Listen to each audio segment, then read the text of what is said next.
Hello বন্ধুরা, কেমন আছো? আশা করি প্রত্যেকে অনেক অনেক ভালো আছো। আজকে যে ভিডিওটা আমি নিয়ে এসেছি সেটা হচ্ছে পোর্ট্রেট ড্রয়িং এর উপরে। তাহলে চলো শুরু করি।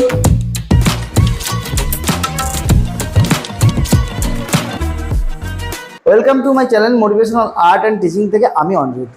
দেখো, আমাদের ছবি আঁকার জীবনে ছবি আঁকার স্ট্রাগল জীবনে যদি আমরা পোর্ট্রেটই না করে থাকি, তাহলে পোর্ট্রেট ড্রয়িং যদি না করে থাকি তাহলে ড্রয়িং করলাম কি?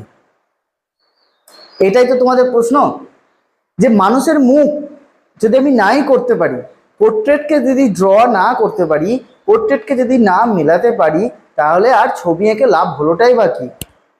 তা আজকে আমরা সেই পোর্ট্রেট সংক্রান্তই আমরা কথা বলবো। আগে আমরা দেখেছি যে কিভাবে খুব সহজে মানুষের মুখকে পোর্ট্রেটকে ধরা হয়।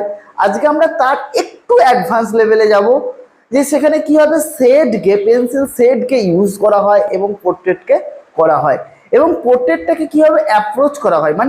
ব্যাপার হচ্ছে, তুমি পোর্ট্রেটটা তো ধরলে, মেন ফোকাসেবল জায়গা কোন জায়গাটা, আমি কোন জায়গাটা পোর্ট্রেটে ধরবো আর কোন জায়গাটা পোর্ট্রেটে ধরবো না, এটা কিন্তু নির্ভর করছে একেবারে পোর্ট্রেট অনবরত অভ্যেস করার পর এই জিনিসটা তোমাদের মধ্যে আসবে। তা আমি এখানে তোমাদের দেখাবো যে কিভাবে পোর্ট্রেটকে ধরতে হয়, কিভাবে পোর্ট্রেটকে ছাড়তে হয়, কোন কোন জায়গাগুলোকে ধরতে হয় আর কোন কোন জায়গাগুলোকে ছাড়তে হয়। ঠিক আছে, তা ভিডিওটা সম্পূর্ণ দেখবে।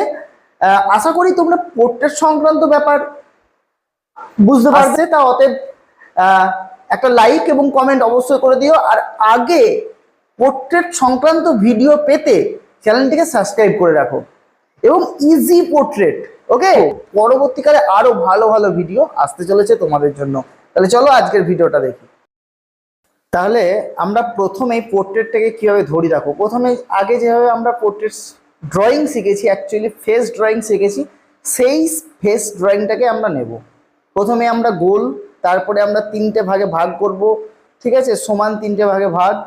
ওকে, দেখো কিভাবে আমি পোর্ট্রেটগুলোকে আমি ধরছি। তারপরে দেখো আমি স্ট্রেট লাইনে কনভার্ট করছি। তোমরা কি করো এখানে ভুলটা, যে তোমরা ডাইরেক্ট যে কার্ভ লাইনগুলো আছে সেই কার্ভ লাইনগুলোকে তোমরা দেখতে থাকো এবং কার্ভ লাইনগুলোকে তোমরা দিতে থাকো, কারণ পোর্ট্রেটটাকে তোমরা সিম্পলিফাই করতেই পারো না।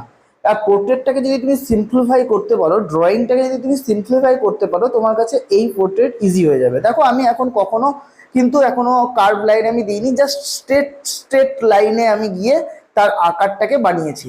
কার্ভ লাইন এবার আসবে যখন আমি শেডিং এর সঙ্গে আসবো, তখন আস্তে আস্তে সেই কার্ভ লাইনগুলোকে মিলাতে মিলাতে আসবো। ঠিক আছে, কারণ আগে হচ্ছে স্ট্রাকচার, আমাদেরকে যে স্ট্রাকচারটা তৈরি করতে হয় সেই স্ট্রাকচারটা আমাকে তৈরি করতে হবে। ওকে, দেখো আমার কাছে এবার স্ট্রাকচারটা রেডি। এবার আসবো আমরা চোখে। চোখ লেভেল, আই লেভেল আমরা মেপে রেখেছি যে কোনটা আমার আই লেভেল যাচ্ছে, দেখেছো। এবার আয়ের যে কর্নারটা সেটা একটা লেভেল করে রাখলাম। ঠিক আছে, এবার আস্তে আস্তে আমি চোখটাকে ড্রয়িং করতে থাকবো। চোখটাকে ঠিক আমি ড্রয়িং করতে থাকবো। চোখেও যে কার্ভ লাইনগুলোকে আছে, প্রথমত কার্ভ লাইনকে আমি দেখবো, কিন্তু স্ট্রেট লাইন থেকে আমি কার্ভ লাইনে কনভার্ট করব। সবসময় মাথায় এটাকেই রাখতে হবে যে স্ট্রেট লাইন থেকে কার্ভ লাইনে কনভার্ট, কখনোই কার্ভ লাইনকে ডাইরেক্ট টানতে যাবে না। কারণ কার্ভ লাইনকে ডাইরেক্ট টানতে গেলে প্রথম যে প্রবলেমটা হবে, সেই প্রবলেমটা হচ্ছে তোমরা বুঝতে পারবে না এই কার্ভ লাইনটা কতটা থেকে কতটা আছে, কতটা টানতে পারছো এবং কতটা টানতে পারছো না। তা এই যে জিনিসটাকে এইখান থেকে বাঁচার জন্য তোমাকে স্ট্রেট লাইনে কনভার্ট করতে হবে, স্ট্রেট লাইনে আনতে হবে, স্ট্রেট লাইন থেকে কার্ভ লাইনে কনভার্ট করতে হবে। এটা একটা সিম্পল ব্যাপার। এই সিম্পল ব্যাপারগুলোকে তোমাদের ধরতে হবে। তোমাদের কাছে পোর্ট্রেট কঠিন লাগে সেটা হচ্ছে যে তোমরা সিম্পলিফাই করতে পারো না, তার জন্য তোমাদেরকে এটাকে এই পোর্ট্রেটটাকে কঠিন লাগে। কিন্তু যে সমস্ত ছাত্রছাত্রীরা, যে সমস্ত বিগিনার্সরা যদি পোর্ট্রেটটাকে যদি সিম্পল করে দেখতে পারে, তার আকারটাকে, তার শেপটাকে যদি দেখতে পারে, তাহলে অবভিয়াসলি তার কাছে পোর্ট্রেটটা কঠিন হবে না, পোর্ট্রেট ড্রয়িংটা কঠিন হবে না। দেখো আমি এখানে কি করছি, জাস্ট আমি শেপটাকে নিচ্ছি, শেপটাকে নিতে নিতে দেখো আমি ঠোঁটের জায়গাটা নিচ্ছি। এবার আস্তে আস্তে আস্তে আস্তে কিন্তু আমি ঠিক শেডের দিকে চলে যাব। ঠিক আছে, আস্তে আস্তে কিন্তু আমি শেডের দিকে চলে যাব। মানে এবার আমাকে কি করতে হবে, এতক্ষণ তো আমি স্ট্রেট লাইনে ছিলাম, এবার আস্তে আস্তে স্ট্রেট লাইনগুলোকে দেখে দেখে কার্ভ লাইনে কনভার্ট করতে হচ্ছে। দেখো আস্তে আস্তে আমি কার্ভ লাইনে কনভার্ট করে দিলাম। এবার যেটা কি হচ্ছে, ভ্যালুজ। আমি প্রত্যেকটা ছবি, প্রত্যেকটা পেন্টিং বলো, ওয়াটার কালার বলো, হ্যাঁ, সব জায়গায় ভ্যালুজের কথা আমি বলে থাকি। এই ভ্যালুজ কথাটা খুব ইম্পর্টেন্ট। যে কোনো পেন্টিং এবং যে কোনো শেডিংয়ের ক্ষেত্রে ভ্যালুজ কথার মানে হচ্ছে কি, এই ভ্যালুজ হচ্ছে তুমি কোন জায়গাটাকে দেখাতে চাইছো। দেখো আলো আর ছায়া, এই যে আলো আর ছায়াটাকে বোঝানোই, এইটাকেই বলা হচ্ছে ভ্যালুজ। দেখো কোথাও কন্ট্রাস্টকে দেওয়া, কোথাও লাইটকে ছাড়া, এই যে জিনিসগুলো, এইটাকেই তোমাকে পুরো পুরো যে প্রক্রিয়াটা চলে এইটাকেই ভ্যালুস বলা হয়। যে আমি এখানে ভ্যালুস দিচ্ছি, এই যে এই যে চোখের মধ্যে যে একটা ডেপথ সৃষ্টি হচ্ছে, ঠিক আছে, এই যে চোখের মধ্যে যে একটা ডেপথ যেটা সৃষ্টি হচ্ছে, এই জায়গাটাকে তোমাদেরকে কিন্তু খুব ভালো করে করতে হবে। দেখো পোর্ট্রেট করতে গেলে আরেকটা জিনিস দেখতে হয়, যে পোর্ট্রেটের মধ্যে যে ছবিটা থেকে করছো কিংবা যে মানুষটা তোমার সামনে বসে আছে তার চোখে মুখের ইমোশনটাকে তুলতে হবে, ঠিক আছে। কারণ প্রত্যেকটা মানুষের ইমোশনগুলো আলাদা আলাদা থাকে। তুমি যদি তাদের ইমোশনগুলোকে তুলতে সক্ষম হও, তাহলে তোমার কাছে পোর্ট্রেট বোঝানোটা আরো সহজ হয়ে যাবে। এর জন্য তোমাদেরকে কি করতে হবে, এর জন্য তোমাদেরকে করতে হবে প্রথমত মোটা মোটা শেডিং। মানে ধরো চোখ আছে, সেখানে চোখের যে একটা অন্ধকার যে জায়গা, আমি চোখকে ডিটেল করব না, আমি যে শ্যাডো, যেগুলো মোটা মোটা শ্যাডো আছে, সেই শ্যাডো দিয়ে পোর্ট্রেট বানাবো। তা এই ধরনের পোর্ট্রেট আমি নিয়ে আসব। আজকে আমি নিয়ে এসেছি যে কিভাবে একটা ফেস, একটা ড্রয়িং করবে, সেখানে চোখ নাক মুখ সব কিছু ঠিকঠাক করে বানানো হবে এবং সেখানে শেডিংটাকেও দেওয়া হবে, ঠিক আছে। আজকের পোর্ট্রেটটা এরকম, কিন্তু আমি পোর্ট্রেট এক এক সময় আনবো যেটা হচ্ছে শ্যাডো, অনলি শ্যাডোকে, শ্যাডোর ওপর ভিত্তি করে সেই পোর্ট্রেটটাকে, ইমপ্রেশনটাকে বোঝানো। ইমপ্রেশন, এই কথাটা মাথায় রাখবে যে ইমপ্রেশনকে কিভাবে বোঝাবো। আর প্রত্যেকটা পোর্ট্রেটের ইমপ্রেশনটা দেওয়া, এটা কিন্তু সব থেকে বড় ব্যাপার। আর এইটাই প্রথম প্রথম বিগিনার্সটা খুবই ভুল করে। তারা তারা তারা চোখের পেছনে ছুটতে চায়, তারা চোখের ডিটেলের পেছনে ছুটে বেড়ায়, তারা নাকের ডিটেলের পেছনে ছুটে বেড়ায়, তারা চুলের ডিটেলের পেছনে ছুটে বেড়ায়, সে কি পড়ে আছে তার ডিটেলের পেছনে ছুটে বেড়ায়, কিন্তু কিন্তু কখনোই তারা ইমপ্রেশনের পেছনে ছুটে বেড়ায় না। এই ইমপ্রেশনের পেছনে যদি তোমরা ছুটে বেড়াও, তোমরা যদি শেড, যদি ভ্যালুস, যদি ড্রয়িং, এইসবের পেছনে যদি ছুটে বেড়াও, তাহলে দেখবে তোমাদের কাছে পোর্ট্রেটটা অনেক সহজ হয়ে যাচ্ছে। তোমাদের দেখাটাই চেঞ্জ হয়ে যাচ্ছে। তোমাদের যে আগে যেটা দেখতে তার থেকে অনেক দ্বিগুণ বেশি তাড়াতাড়ি পোর্ট্রেট করছো। তা কি করতে হবে, তার জন্য ইমপ্রেশন গুলোকে দেখতে হবে, তার জন্য যে বড় বড় শ্যাডো আছে সেই শ্যাডো পার্ট গুলোকে দেখতে হবে। এইভাবে তোমাদেরকে যেতে হবে। প্রথম প্রথম যদি তুমি পুরো চোখ ডিটেলে চলে যাও, চোখ দেখা গেল, তুমি অনেকে দেখেছি আমি পোর্ট্রেট করতে, যারা যে প্রথমেই চোখ থেকে তারা ড্রয়িং শুরু করে, চোখ থেকে, যে চোখকে আস্তে আস্তে ডিটেল করতে করতে করতে করতে তারা নামায়, কিন্তু অ্যাকচুয়ালি সেটা নয়। অ্যাকচুয়ালি হচ্ছে যে তোমার গোটা ফর্মটাকে ধরো, ফর্মের মধ্যে ড্রয়িংটা ঠিক আছে নাকি দেখে নাও, তারপর তোমার কাছে আসবে ডিটেল।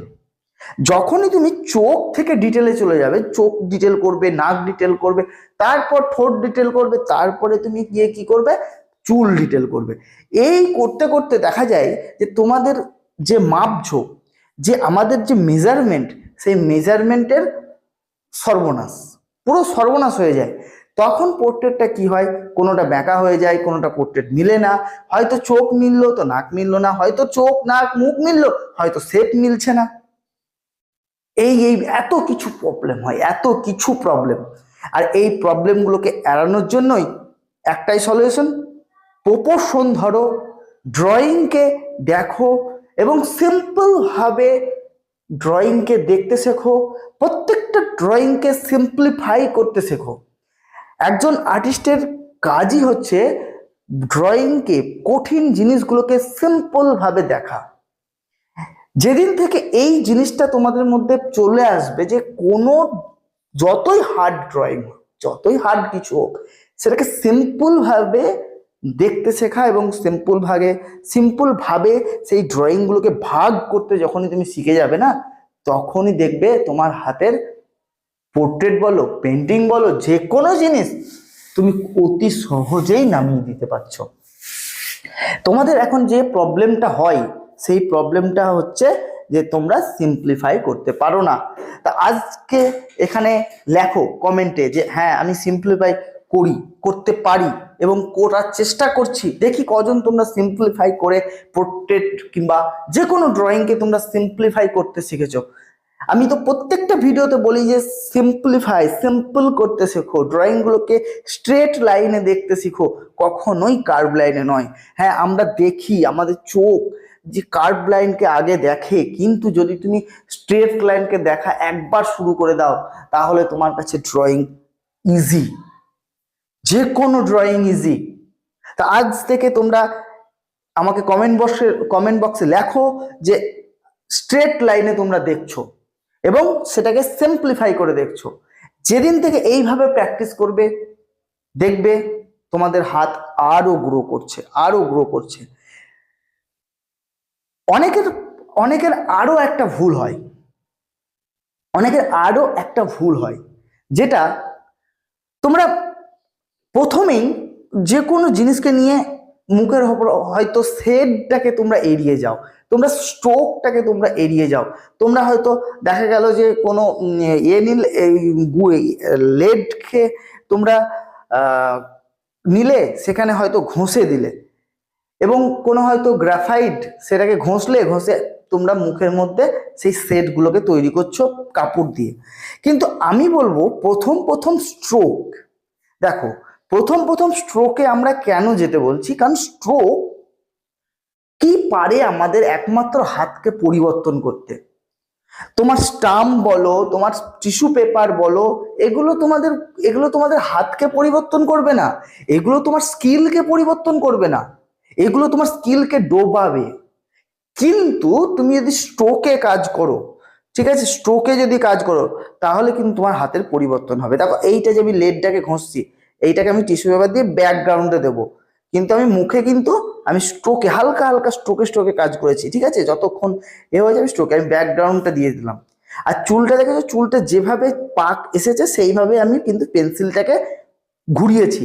এটাকে বলা হয় কাউন্টার ক্রস হ্যাচিং, এটাকে বলা হয়, ঠিক আছে।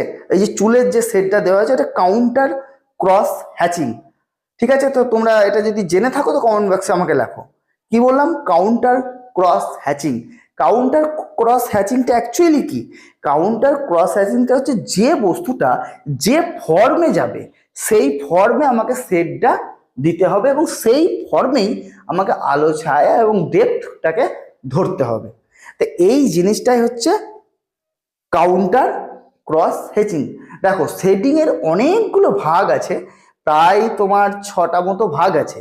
এই শেডিং নিয়ে আমি আরেকটা ভিডিও বানিয়ে দেবো নয়, কারণ শেডিং ক্রস হ্যাচিং আছে, থ্রিম্বল আছে, অনেক কিছু আছে। এগুলো বলতে গেলে আমার এই ভিডিওটা যে লাস্ট কথাটা সেটাই বলা যাবে না।